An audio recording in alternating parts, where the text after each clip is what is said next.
from Bug Eye Guys. Today this is a 1960 Old English white Bug Eye with red and white piping. Gorgeous 1960 machine. And Austin-Healey also offered in 1960 this vehicle, which is a 1960 3000 Mark I, also known as a BT7 4-seat, or 2+2 if you will. And there was in fact a BN7, which was just a 2-seat roadster, but both were offered in 1960. The BT7 and the BN7, there are those little 2+2 seats.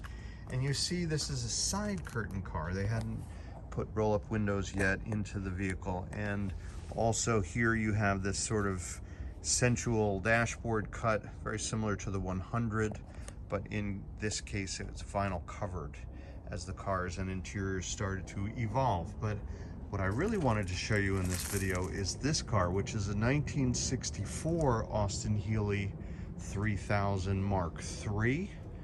And so the green car is a Mark I. The Mark III came out in 1964, which is this particular car.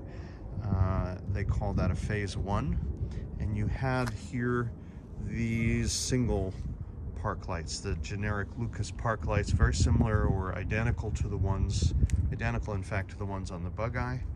But now in 1964, the car is starting to evolve and modernize. This wasn't the first year of roll-up windows, but I think it was the second year of roll-up windows. So we have a much more sophisticated car, if that's the right term, a little higher trim, if you will. And you also in this car have the first year of this gorgeous burled dashboard, and you no longer have the sort of cut of the BT7 that we saw. It's a more conventional rectangular dashboard, if you will, with a little better trim. Still no radio in this one. It was optional. There would have been a speaker behind that grille, but this is also a little more comfortable, a little fancier seat, just the way it came. And there are a bunch of other differences, but the main thing is that you have a higher level of trim. This had a zip down rear window and a foldable top with a much more sophisticated frame. Although it's still a quirky old British top, it's pretty easy to operate. And with roll-up windows, it makes the car much more user-friendly. The other thing I really love about this car is that if you look at the way the wheels fit the fenders, it has the same kind of high testosterone look of the green car, which is, it's nice and low. It sits really well, the body on the wheels, and just looks super cool. And it also has this same taillight design that you see in 1960 on the back of this car. So much cleaner in the back.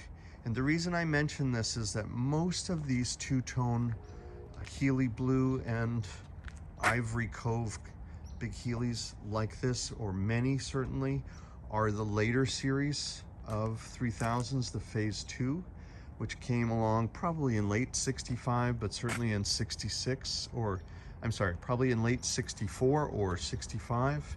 In any event, this car was the pre-transition car of the Phase 1. In Phase 2, you ended up with a higher car and a dual park light.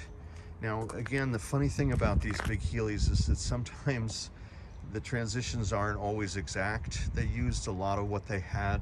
You might find a 65 big Healey that has a single light. That's not unheard of because there are so many variations in these cars. But be that as it may, just on the most basic level, the early cars were single light, the later cars were dual light.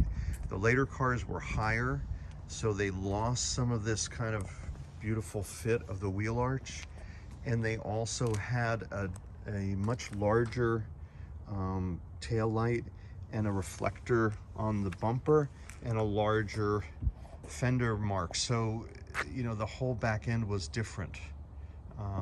Well, it wasn't the whole back end was different, the lighting was different, and I feel like it's much less sensual. So in the case of these Phase 1 cars, you get all the good features of the early series and all the benefits of the later series. The other huge difference is that this is a straight through exhaust, twin pipe. There is certainly silencers in the middle of the car, but the later Phase 2 cars, the exhaust curved perpendicular and had another silencer under the trunk.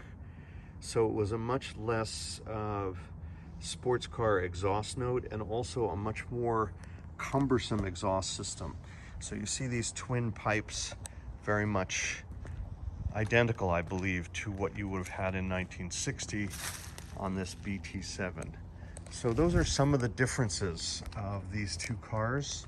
But for me, I've owned this car for 11 years, and it's been the ultimate big Heeley because it's a very attractive and more sophisticated, I use that term cautiously, but as British sports cars go, this was a more elegant version and very nicely appointed relative to the early cars that were a little bit more raw.